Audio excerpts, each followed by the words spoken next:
Okay, so now we are going to create another part of our model. Let me just go back and bring my image plane again. And this time let's just create the handle. And the handle, there are multiple ways of creating the handle. And let's just use the simplest one. I'm going to go to the front view one more time. And I'm going to show my nerve surface, that way you can see it there. And my handle, let me show my image plane too. My handle is going to be made of a couple of different parts. One is going to be, let me see, here's my grease pencil tool again. I'm just going to make one that is going to do this curvature right all the way down here.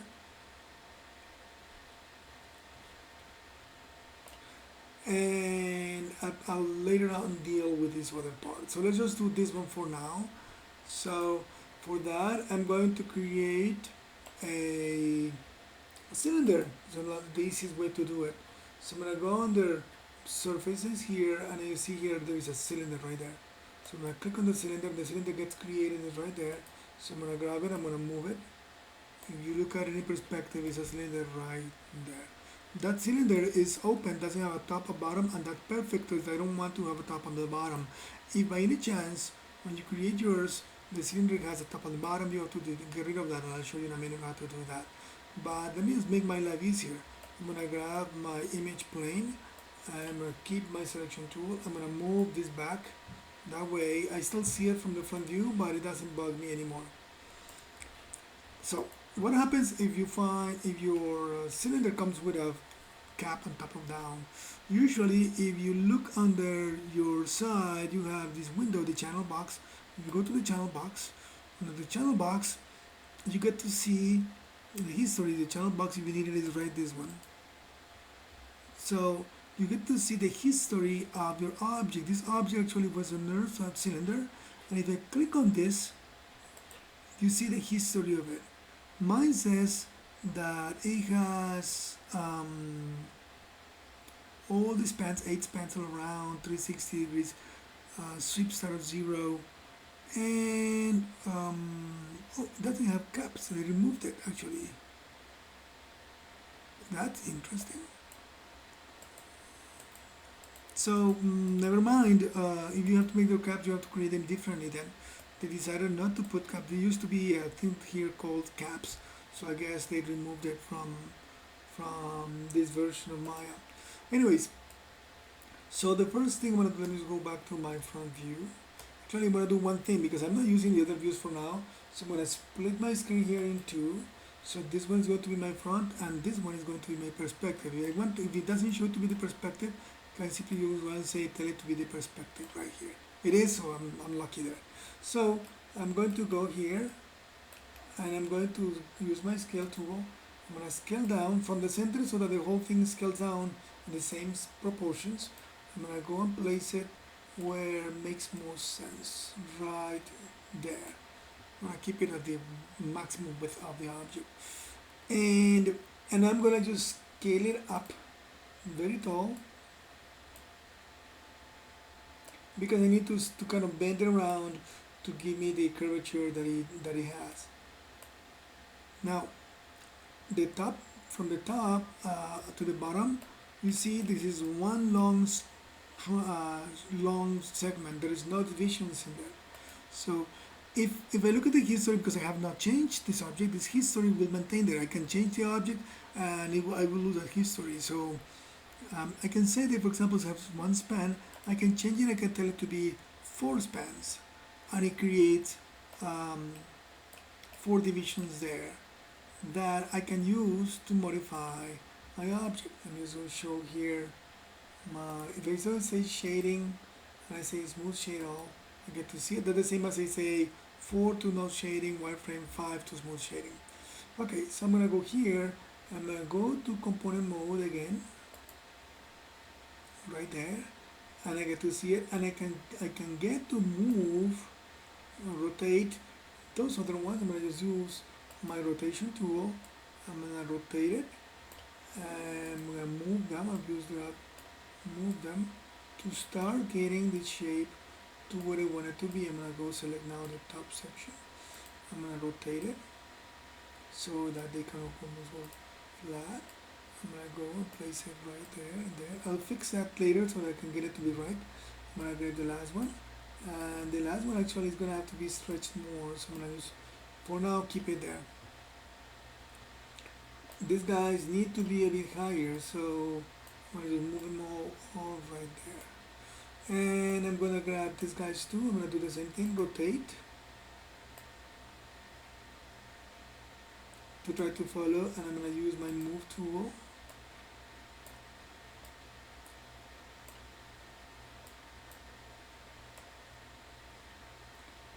Roughly there, I can rotate it a tiny bit more.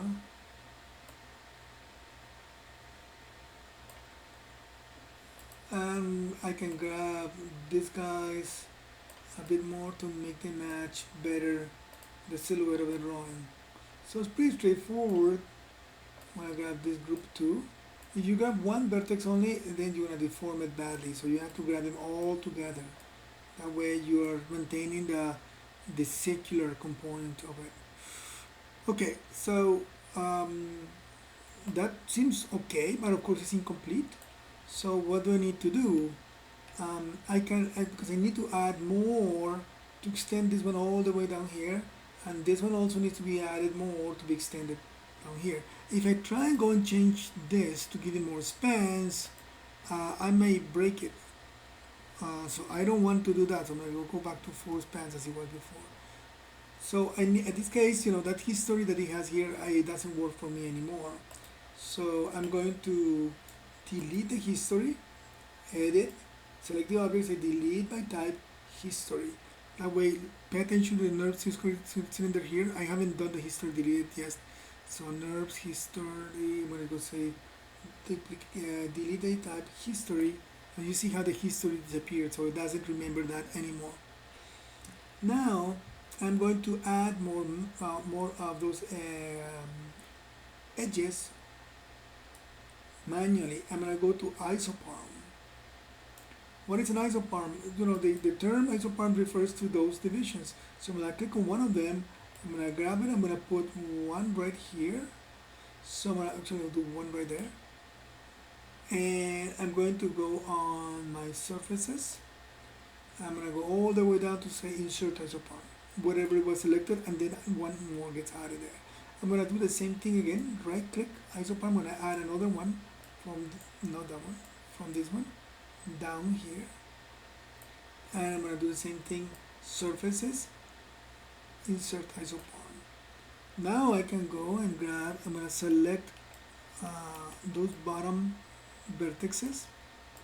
I'm going to go and click on by component. I'm going to select only the vertices that I need to move down, and remember you have to select them all on the whole circle around. So I'm going to use my lasso tool actually to make sure I select only the one that I need and I don't select anything else. I'm going to move them in the front view, that way I'm more precise. So I'm going to move it down. Could you move it in diagonal? Yes, you could, but let's just avoid that for now, just to make our lives a little bit easier. So I have those. So I'm now going to select with my lasso tool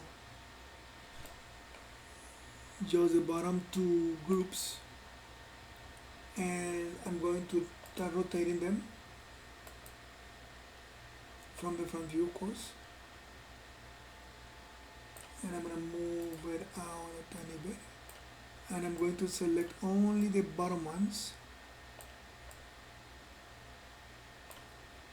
I'm going to extrude them all the way down, not extrude them, move them all the way down, and I'm going to move them like this, and I'm going to rotate them to follow the angle. Let me just bring it back a tiny bit. I don't want it to be all the way down there. That roughly does what I need. I'm going to bring it down more, but for now I'm going to keep it like that. So there we go. I have that, and you can tell that the deformation here is kind of not looking quite right because it doesn't have enough isoparm. So I'm going to just go add another isoparm from this one I'm gonna go and add another one right there. I'm gonna say surface, insert isoform, okay, and I'm actually gonna add another one. I think it would be worth a couple more. One more there, insert isoform, and another one right here, right here. Why right there? Because I want to close that surface, so I'm gonna keep that one.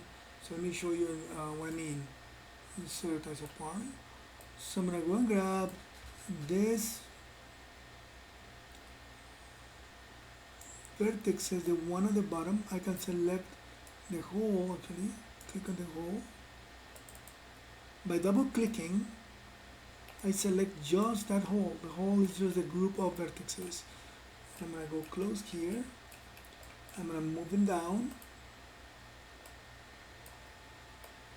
put them in the center, and I'm gonna use my scale tool to bring them all down to the point where they close. So now I just simply need to grab this isoform, this hole,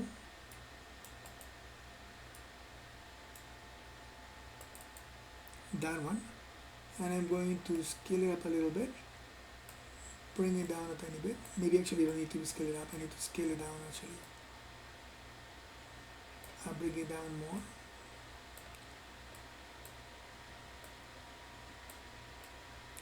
I want to scale it down more. So you get the idea when I'm trying to just get the surface to do that.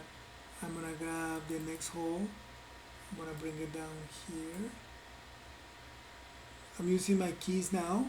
W for move, E for rotation, R for scale. It's a lot faster. W for moving. You can do it from the buttons too, but once you get used to them, there is no way going back. So I'm gonna just grab this one. I'm gonna move it up a tiny bit.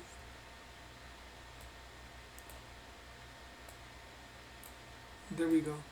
So grabbing this hole, moving it back manually.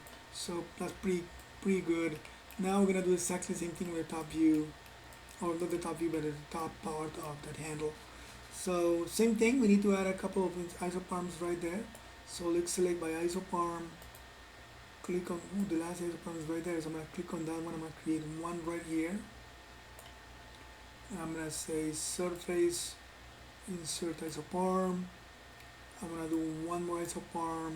Actually, I need more, but let me do one for now. One right there. And I'm gonna select the holes. I'm gonna move this one down here, rotate it around, and I'm gonna move it to where I want it to go, somewhere right there, closer to the area. I want to actually get thicker. I'm gonna grab the next hole, which I think is this one. I don't think it's that one. There's another one right there. This one. I'm gonna just rotate it from the front view with my move tool.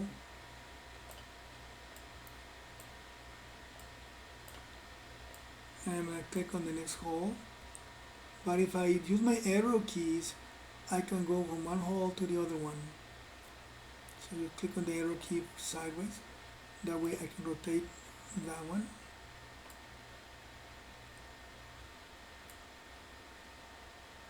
Just use this one and rotate it a little bit more. And I'm going to insert another isoform right here because it seems that I need it.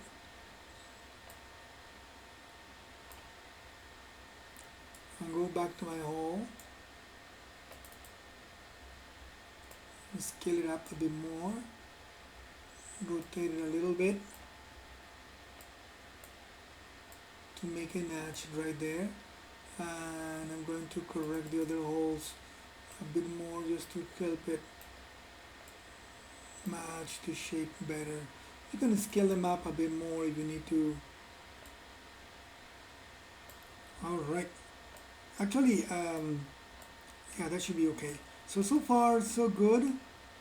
It's looking like it's losing some volume in certain areas, so I'm going to just thicken it up a little bit in those areas where the volume got lost because of course what is happening is that we are rotating and distorting, so of course that means some of those volumes get affected by just simply rotating them,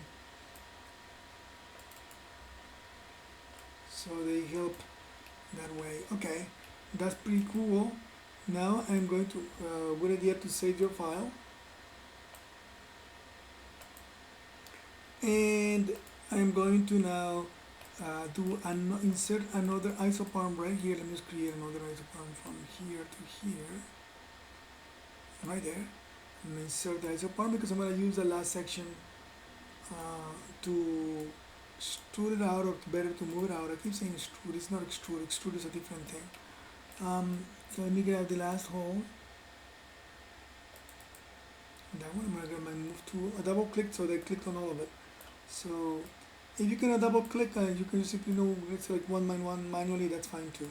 So I'm going to just move this guy down here and there, and I'm going to make it scale up so that it collides within the teapot.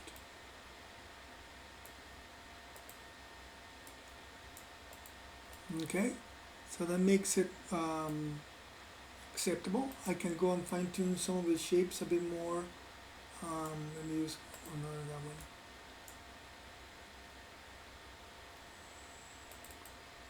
Some of the hole here can be a bit lower and out. And anyways, you can go and work on that some more to make it look right. The last thing I'm going to do here is I'm going to add this little bit, and for that I could try connecting it to this object and extruding another one out of it, but I'm going to keep it simple for now. So I'm going to simply go and create another cylinder, and that cylinder I'm going to press 4 on my keyboard, which is, I'm going to simply just scale it down.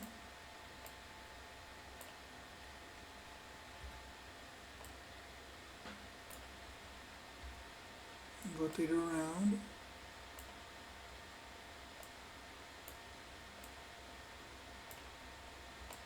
And I'm just going to just use my scale tool to scale in the direction. And that should do the job that I want. Okay, so before I save this version, I'm going to just say this part of my renaming is going to be the base. And this part I'm going to call it to be my handle, and this one, the little one, I'm gonna call it handle support. Just SPRT is fine. Okay, so I need to, all of these guys, delete history. We want to delete history to maintain our file. Edit, delete by type history, maintain our file efficient. And I want to delete by type history, and when you render it's going to be a lot faster. Okay, when I deleted history, the connection between the curve and the object was broken, so the curve is not working on the base anymore. Alright, I'm going to save my file one more time, and that's the end of this second video.